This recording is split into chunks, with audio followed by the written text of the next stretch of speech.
So we are here today with LCISD and from Texas, and I have one of my tech Sherpas here. So we do a weekly live tech help show called the Tech Sherpa Show, and this is what it is this week. We do it on Tuesdays at 3 o'clock. So we decided to have you guys with us, and 3 o'clock Eastern. I know it's so you guys, we're going to talk about digital portfolios, I understand? Yes. So do you have questions? What do you want us to do from our end? Why don't you just kind of explain a little bit about what you're doing with your kids, and then we do have a few like specific questions too. So. Sure, absolutely. We start portfolios. Basically there's kind of two flavors of portfolios, digital portfolios that we address. One is educational portfolios, and that's what you think of when a lot of kids will have like a folder, a physical folder somewhere in a teacher's classroom that they put all their stuff into. We've digitized that, or working towards digitizing that, and that's really from a systems level what we need as a school system, and what teachers want, and that kind of thing. The other side of that is what we call the showcase portfolio, and that's where each one of our graduating students receives their own web domain name as a graduation gift. So every student that graduates gets, johnsmith.com or whatever that is, and that's what forwards to their digital web portfolio. And this is something that they've hopefully been working on for 12 years. We start accounts for students to store things as low as pre-K. It's not that our pre-K kids are logging in. It's just that that's where we start to store their stuff. And as they get older, they have access to it. They can move it and put it where they want it to be. Our final step, actually, I have one of my students here with me. This is a high school sophomore, soon to be junior, right? Are you junior? I'm a junior. Junior, okay. Junior, soon to be senior. And he's actually worked with me at schools to help other kids set up their portfolio. So we'll ask you, what is it that you did? We did the freshman class. What kind of stuff did you do with them? All right, so we set up a digital template where they can showcase their stuff, and Kern here put it together, and basically me and another one of our tech Sherpas, Billy, we went into a freshman classroom and we pretty much distributed this template to everybody, so they had it and they can put all their work on there and they can showcase all that. It's a good step forward. Our final goal with that, as I mentioned, is the kids will graduate and they'll take their work with them. They'll be able to use that digital, that domain, that web domain, and forward it to their portfolio, which they'll take with them for job interviews, for college interviews, that kind of thing. They'll say, oh, go to johnsmith.com, and here I am. So that's kind of the plan. Very cool. And you use Google Sites for all of this? Yes, mainly we use Google Tools just because they're all free and they're all integrated with each other. Every once in a great while we'll have a student that will want to use something else as their main site, and that's absolutely okay. It's not meant to be brand specific. It's really just to be whatever vehicle that you find to get your idea out. That's what we want to use. So we are very Google heavy, but not solely Google. Okay, cool. What questions did y'all have? I know we have. Well, hang on one second. Yeah, go ahead. The first question was, what tool or platform do you use for the portfolios, which you're saying it's primarily Google, but you've said that other students have asked to use other platforms. Do you have examples of those platforms? Yeah, like I said, we use Google because a lot of the teachers are using like Google Docs, for example, in their classrooms, that kind of thing, and so it's just really easy for them to insert stuff into their portfolio. So the whole thing is pretty easy all the way through. I've had a couple of kids, one student in particular, who he already had his own website that he had built himself on another platform. I think he used WordPress or something like that, and so we just forwarded it to that. So again, it wasn't about the tool in that case specifically, it is about what you're putting onto it. So that final showcase is really, best example of your work, of whatever it is that you want to do. If you want to be an artist, you show your artwork. If you want to be a scientist, you might show science experiments. Whatever it is that you're going to showcase, that's what it would be for. And what grade level did the students start adding to these portfolios? We found about 4th, 5th grade is where they can take over digitization. Digitizing their non-digital work is a big piece of this, right? So 5th grade on, kids can do it themselves more or less. Like if they have the tools, they can take pictures, take videos, type their papers or whatever it is. K through 4, it's really more teacher-driven. So we do a lot of kind of tips and tricks, and again on our weekly show, you'll see things like we have one whole show dedicated to a technology called an iFi. And that's an EYE-FI. What it is an SD card that has Wi-Fi built into it. So, all right, I'll get him in a second. So that yeah, we're still in school. Actually, we're just finishing up now. So, the kids that take pictures with that iFi, they're wirelessly uploaded to their portfolio, so they don't have to take the card out. And and little kids can do this. We have teachers in the 1st grade, 2nd grade that'll go around and take pictures, and they'll automatically have copies of that without having to go through one by one. Very cool. That is cool. That is nice. And do you do some checking out, or you're one-to-one, aren't you, Kern? We're only one-to-one at the middle school. We provided one-to-one from the state, and we're almost one-to-one to the high school, not quite, but we're, lab situation that they are. And how do you handle, I think I remember you saying that you check out like MiFis or whatever for use at home too. How do you handle that? Yeah, one of the biggest issues, of course, is kids not having internet access, especially when you're going a lot of web-based stuff. And what we found the first year, I would ask is, do you have the internet or not? And kids would say, oh, I don't have it, so I can't do my homework, kind of thing. So we started, we had a couple of they're called MiFis. They're basically like their cell phone coverage. They put out a hotspot. So kids that didn't have internet at home could sign these out and take them home, and they'd have the internet to do homework that night. And what we found was a lot of kids would say, oh, I don't need to sign that out. I'll find a way on. And I asked them, well, how did you get on? You said you couldn't get on. I said, well, I can go to my neighbor's house, or I can go to my grandparents' house, whatever. They would find ways. It was more of a hassle for them to actually sign that device out. So it was basically a built-in excuse for them not to have to do it. It's saying, oh, I didn't have internet. So I don't ask kids, do you have internet or not anymore? I ask them, do you have Facebook? Oh, you do. How often check it? Oh, 3 times a day. Well, how are you doing that? Like, where are you getting on that you can actually, and that's what happens. Good, good. All right, we have another question. You want to read it off? Go ahead. This one, it says, how would you incorporate video into a student portfolio? Video is actually one of the easier ones. Once you've got it, you've either taken it, whatever the camera source is. You can either do 2 things. When in doubt, we try to upload to YouTube and use that as the platform to store it. Not because I know there's a lot of stuff on YouTube, some good, some bad, but YouTube is basically the standardized video source for the internet now. Anything can play a YouTube video. So regardless of what somebody's watching it in, they could see that. Now you can make YouTube videos private if you want, or unlisted, or that kind of thing. So it's not a case of I'm putting it out there and it has to go for the world. You can choose what happens, but that's what we kind of use by default. We also sometimes use Vimeo if we need a really, really high quality and really long video. We do like all of our local sports games or our concerts or that kind of stuff. Because here's the thing too, it's not just purely academic stuff. If you were on the state winning, we had our field hockey team this year won the states for B Class B. Well, every girl that's on that team should have that video in their portfolio. That's part of their existence. It's part of them growing up and some of the another well-rounded person. So anything that shows examples of you doing great things should be on your portfolio. Cool. Cool. Okay. Another question? What technology can be used for a video portfolio? For straight only video? Yes. Again, the reason why I defer to YouTube is not that it's the best, it's that it's the most ubiquitous. So whoever's looking at that portfolio for whatever reason, let's say it's a job interview or a college interview, you don't want a prospective job employer to look at go to your website and they can't see the videos because they don't have some plug-in or they don't have some flash thing or there's some technical reason why not. So the most, I think the most pervasive form of video on the internet is YouTube, just because pretty much everything can play it.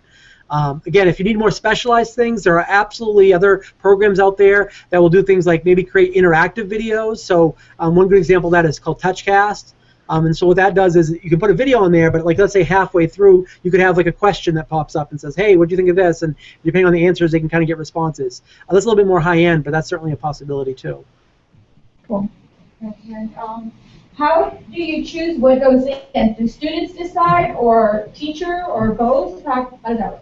Yeah, that's what we talked about, those 2 different levels. The educational portfolio is basically a list of things that we've decided as a system, as a district, okay, at the end of the year, every 6th grader will have this in math, every 8th grader will have this in language arts, every 10th grader will have this in social studies. These are the things that they're expected and required to have in there.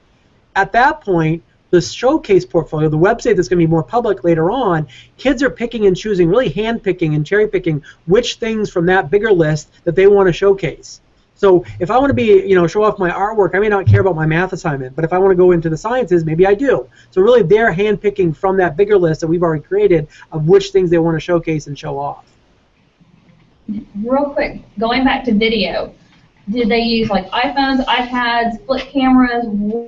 What actual media did they use to create their videos? Yeah, all the above. And that's important, again, because you have, right now in that room you're sitting in, there's probably more cameras than people. There's laptops have cameras, there's, everyone in your camera in your pocket, in your... Go call him. I'll be with him in a second. We had the same thing, don't worry. Well, we had the internet go down today. It was a big thing, so I've been dealing with that. But as far as like which the source, again, we don't want that to be the limiting factor. So if we have it so that, for example, whatever you have, most things now have apps for YouTube, for example, like an iPhone or Android or whatever it is, and you can upload it there. And then there's no limitations. You have 15 minutes, by standard, and then after you've done a little bit of uploading, you can upload up to, I think it's 8 hours. So. And we're BYOD. We have a lot of iPads that are district purchased primarily. That's what we have, but we have a very open BYOD policy. Yep. It's just that teachers aren't necessarily making use of it, because it's new or it's been around about 3 years or whatever. But they're just learning to use it or to have their students use their own devices too. So. Yeah, that's the big thing is platforms that aren't specific to any one device where, okay, everybody, all the kids that have this kind of, let's say it's a flip cam, they're fine, but if somebody else does something else, it doesn't work. So you want to make sure it's obviously as ubiquitous as possible. So once you get into the web, and that's the other thing too is with YouTube, it has the editor built into it, which is really handy if you just need to do simple editing, without a computer necessarily to do it, that helps. Yeah. Use iMovie also? Oh yeah, we've got all those. We have iMovie, Final Cut, Movie Maker, all this type of stuff. And if the project requires it or really needs it, then absolutely, it's appropriate to. But if it's simply a case of, let's say I'm doing a voice presentation in my classroom, maybe I just need to record me speaking it and I'm done. Like that's it. And I don't have to do a lot of editing with it. If I need to do a full editing suite, then so be it. I'll use a machine for that. Cool. Other questions? All the questions we had up here. Okay. Anybody other questions? Okay, so you use Google Yep. for portfolios. Did you create Google email accounts for the students, or how did that happen? We have, a domain for the district, and we actually don't turn email on for our K through 8 kids only because they don't need it. You can use all the other Google services without email turned on. So it's really a preference thing. The other things you do need on, for example, Google Drive and some of the other services, but email specifically is, in my opinion, optional nowadays because the kids aren't necessarily needing it to share documents back and forth. Management-wise, we have, just to give you a little bit of background, we have a Google domain, but we also do Office. We're primarily Office 365, and we're in our second year of that. So different names, same tool essentially, or same set of tools. But we did use Google Sites in our Google domain to do a pilot project 2 years ago with digital portfolios, and we ran into some problems, mostly based on around our filter and so on and so forth. So at all. But one question that I had was, management-wise, like if inappropriate content is posted or whatever, we did not have a lot of that. But I found it difficult to dig in and to find a specific student's.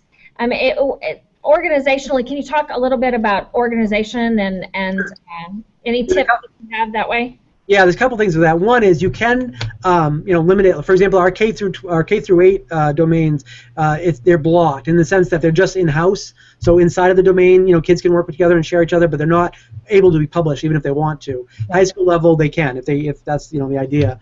And even inside of that, there are services, depending on what you're looking for, but kind of auditing services that will give you reports. Like, let's say you want to know how often a new site is made, or that kind of stuff. There's reports that will track that kind of thing. One thing that's worth noting, and it's not that it's better or worse, but there is a technological distinction and what you do with it between, for example, the 360 solution and the Google app solution as far as Drive and that kind of stuff goes. One of them is really focused to be offline, and then it syncs online, and the other one's meant to be online and syncs offline. Oh, there we go. We got back in. Hang on, we lost you for a second. Oh, sorry. No, it's okay.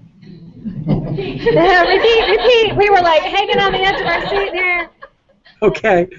I'm not sure. What point did I cut out? You were saying between Office 365. There we are. We're back. Between Office 365 and Google, and then it cut out. Please. Suspense. Yeah. So it's just, again, it's not that either one's better, but there's two different ways of looking at it. One of them is really an offline solution that syncs online, and the other one's really an online solution that syncs offline. Mm-hmm. The reason why that makes a difference is it really depends on which document, for example, which is the authoritative document that it's based on. So, for example, if I have a document, if I have a Word file on my PC on my computer, it will make copies online and make copies there. But if I go offline and work on something, you want that to sync up. Different than when I'm working on Google Docs, for example, everything I'm doing is strictly online.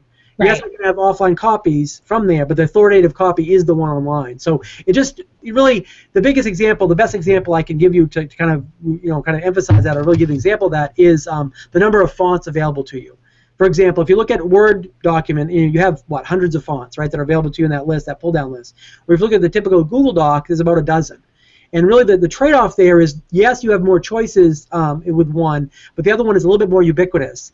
If you've ever been to a website that you can't read the text on the website, you've seen like blocks, you can't, what that means is that your computer doesn't have the font that computer that website was created with. And so the trade-off is that you may not have quite as many choices, but you have more compatibility as far as devices looking at that content. Yeah. I think I don't know what, and we may all go very different directions. I mean, because like you said, I mean, our students may choose different tools, and even like there's not a drive to, make all of our, digital portfolios the same or whatever. But I was thinking SharePoint Sites, since we already have the student accounts created or whatever, because I would manually have to make the, and that's what I did before 2 years ago, was manually make the, or drop them in from Excel or whatever. But SharePoint Sites, and anyway, I'll investigate that a little bit more on our side too. But Google works for us. Oops, sorry. One thing you really want to think about that is whatever solution you use, that it's portable beyond their school years. Sure. One thing I see, and I work with districts, that they do a lot of effort, a lot of work, and the kids do into something that works while they're at school, but then they graduate and leave, and all this stuff is basically either deleted or forgotten or just ignored and whatever. And that's really a terrible kind of philosophical, educational statement to make. Like, you've done all this work for 12 years, and now who cares? Like, you graduate and move on. So how do you talk a little bit about how you, I know you purchase the domain names or whatever, but how do you make that work so that it automatically, moves over there? How does that transition work? What we do is they create their own personal Gmail accounts that they move their data into, basically. Okay. They copy stuff over. They share it with themselves in another outside account. Got it. Okay, that makes sense. And we have them. One of the reasons why I want the students to do that as much as possible, so they know how to do it. Basically, that kind of tech skill I think is useful for them to have. Absolutely. Cool. Have you utilized Wiki Faces at all? Yep. We've used it some off and on, depending on. Again, I've had teachers that really want to use that, and that's what we've used, depending on whatever somebody's needs are. There's no limit as far as there's nothing that we're saying, oh, you can't use X, Y, or Z. It just depends on what they're trying to accomplish. First steps wise, what would you say for a classroom teacher, because most of us are classroom teachers here, what if they're getting started on their own with support, but limited support maybe, and what first steps would you say would be good to take? Yeah, the very first thing, and maybe this is, you guys have already done this, but the very first thing is you need to have a web presence of some kind. There needs to be a place where your students and maybe your parents can go to that's, Mrs. Smith's classroom, .com or something like that they can go to and they can see your stuff. And it's one thing that's happened now is it doesn't mean that it has to be perfect. We used to think about websites as being like this kind of finalized, very, produced and very polished thing. But now it can be basically a workspace where it's just online. So if you want to really quickly show kids, hey, I want you guys to watch this, the science video or go see this, documents on there, they can just go on and they have a place to go and they have like a lodestone. They have like a reference point. The kids can kind of frequent and get there really easily. So I definitely recommend having a web presence going to be there throughout your class. Good. All right. Check. We all have that, so that's good. Okay, so I'm sorry. So I came from a Google district, so I have a lot of Google experience. But individually as a teacher, if I wanted to kind of go the route of Google, is it difficult for me as an individual teacher to set up my kids in there? What we would do is, or my understanding, what we did before is that, like, from the district side, because we have a district domain with, and it has, we can create those student accounts. So you guys would support we would make that, and it's not super, it's labor intensive when it's a whole. Our district, Kern, is about 28,000 kids. Yep. It's a lot when it's that many kids, but when we're doing one class or whatever and moving forward, 80-something students. Okay. The problem that I want us to keep our digital portfolios going and going and going, and so we have to start somewhere. But we all need to evangelize, like, hey, next year these kids have this started, and that works from the ground up too. The kids, once they get started in something, they want to continue it, which is good as well. So, yeah. Other questions for Kern? Well, that gives us a good jumping off place. Thank you so much for your time. I'm sorry we had a little connection error at the beginning and trying to get our sound and everything all together. But thank you so much. Absolutely. Thank you for having us. Have a great afternoon. Take care.